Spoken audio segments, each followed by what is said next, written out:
Well, don't write your number yet. And why are you? She's cheating. I'm cheating. I have my phone, but I won't look at it. I promise. Okay. You can see.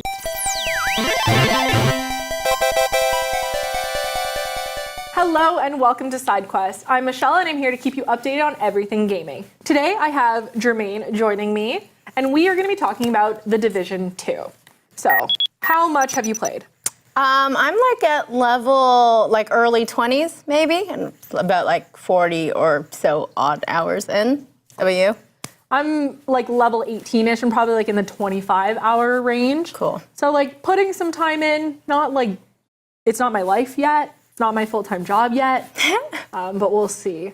So as we do on this show, we are going to score The Division 2 in 5 categories. Those categories are graphics, gameplay, story, sound, and innovation. And the scores will be out of 10. So graphics, let's score it. Oh, okay. We're going to score that first. All right. Yeah, score it and then talk about why. Okay. Are we ready? Yep. 8. Oh, ditto! Nailed it. Yeah, cool. Great. So why did you give it an 8 out of 10? I just thought it looked really, really good. If you look at the weather scenes, or if you look at the water, and it just all looks really great to me. And the shadowing is awesome. I don't know. Yeah, I would agree with that. I'd say in terms of graphics, it does weather super well. There was one time I was playing it and it was so foggy, but not in a bad way. It looked legit. It looked really okay, there's fog outside. I have to deal with this. It wasn't poor rendering or anything of that nature. There's a couple glitchy-ish things in terms of graphics that sometimes happen. Yeah. But nothing too crazy. So that's why I did 8 out of 10. Ditto. Coolio. Do you want? Okay. No, I'm good. I'm good. So next, we are going to score it on gameplay. 8. Okay. The same again. Yeah. I think it feels good. It plays well. Yeah. There's a lot of inventory type of things that are, I think, managed really well. It could be super duper confusing, but it's pretty streamlined the way the pickups work, the way you are able to scrap items that you pick up. That's really awesome. There's a lot of menus, but I don't think that's a bad thing per se. I think they're pretty easy to navigate once you get used to them, right? Yeah, it's all about getting used to it, because the first time I had to navigate through the menu, I was like, what the f*** is all of this stuff? I didn't know what to do and where to go and how to redeem my caches. I was how do I do this? It took me a second. Yeah. There's a couple things that aren't fully intuitive. I don't know if you've had this happen yet, but when you complete a project, you can actually turn it in from the menu. What? I kept having to run back to the place. So really you can turn it in from the menu when you're done. I didn't know that for a really long time, but one of my friends pointed it out to me while we were playing because she was like, oh, I'm going to turn in my thing. I was like, okay, here we go back to the place. She's like, what are you talking about? You can do it from the menu.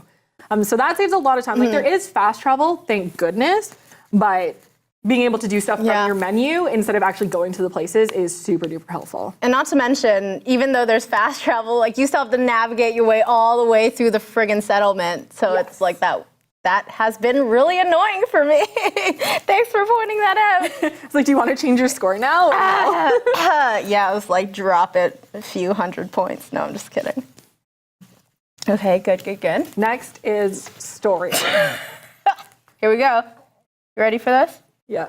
I don't know if we'll be the same on this one, but I feel like we'll be close. Did you flash it? I did. Okay, wait. Let me just. Oh, she's cheating. Oh, what are you doing? She's cheating. True? Yeah, okay. I had 4 before too, but now it's just dick out of 10 because the story sucks. I don't know what the story is. I don't know about you. Yeah, I can't say that I'm 100% sure what's going on in the game. Having played for 25 hours, you'd think I'd at least know why we're where we are. Yeah. I have no idea. No. There's some side story stuff that's really interesting, which is why I've given it a 4, because there's some stuff going on, but the big story itself is honestly still a mystery and / kind of boring if it is all it's presented to be. Yeah, there's no like connection. Like everyone feels like an NPC, including yourself. Like there's no story, no emotional connection other than the fact that like your job is to take back Washington, D.C. Yeah. There was like one connection where you like save someone's kid, but you like never see their kid. They're like, thanks for saving my child. I'm like, where was the child in that mission? I did not see them. I hope I didn't shoot them. It was super weird. So, 4 and penis out of 10. Foreskin. Yep. Foreskin out of 10. Nice.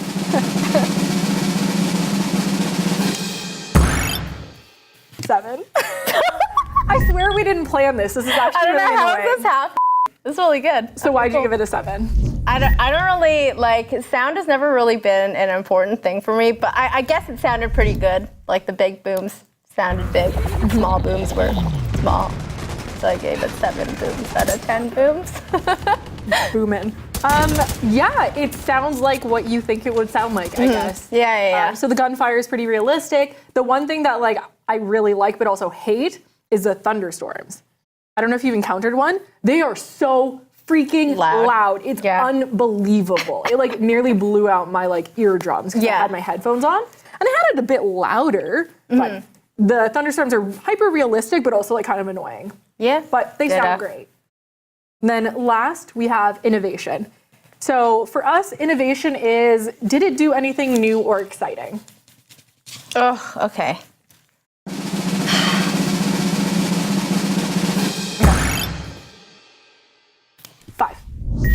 Oh, I gave it a 3. We're not the same. I'm pretty brutal on this one. Okay, so why? I just feel like there was nothing new. It pretty much felt like the Division 1. I mean, there were a few cool things, like calling for backup was kind of cool. Like you could just be in the middle of a mission and then call for backup in that one moment, and that was kind of nice. But other than that, I didn't really feel like there was a lot of new, crazy, cool ideas. So yeah. How about you? 5. For pretty much the same reasons. I'm just not as mean. It was the Division 1. It still feels like the Division 1. I think it's a smoother version of the Division 1 because I remember having issues with, just some of the controls, just some of the way the story was laid out in the first one. And I feel like they kind of took that and made it better. It's not anything new or exciting per se. I do agree the call for backup is pretty cool. I've never had it successfully work for me. I call for backup and like no one comes and I'm like, okay, sorry, never mind. No one likes me. Then the matchmaking is a little weird. It doesn't work all the time, but I like that idea that you're able to matchmake for a lot of different things. So even if you're just roaming, you can still call people in to like roam with you. Which is always fun, because personally, this is a game that I like playing with people. Right. Yeah, you can't do this game by yourself. No, it's like really tried, and it's not fun on my own, to be honest. It's annoying. I find, like, I've played with a full crew of 4 almost every single time, and that's been amazing. Exactly. So I think that's the case. Yeah. So we will have our total scores down at the bottom, because we can't do math. Oh, okay. Oh, God. I gotta remember my scores now? No. It's recorded, so we don't have to. True. So these are our scores. Would you recommend this game to people? I would. It is a lot of fun playing it with a crew of people. Yeah, I would. I think so. You? I think I would, only if you have people to play with. Yeah. If you're a single player person or you don't have like a reliable group of people to play with all the time, I wouldn't personally spend my money on it. But with my like group that I play with, we were like, okay guys, this is our game. We're all buying it. We're gonna be very good about this because we're all like spending money on it. And so far, everyone's been really good at actually like showing up to play. But if you don't have people like that, I don't think so. Yeah. So this has been SideQuest, and thank you so much, Germaine, for joining me. Thank you for having me. And I'm Michelle, and you're watching the Lunchbox. Bye.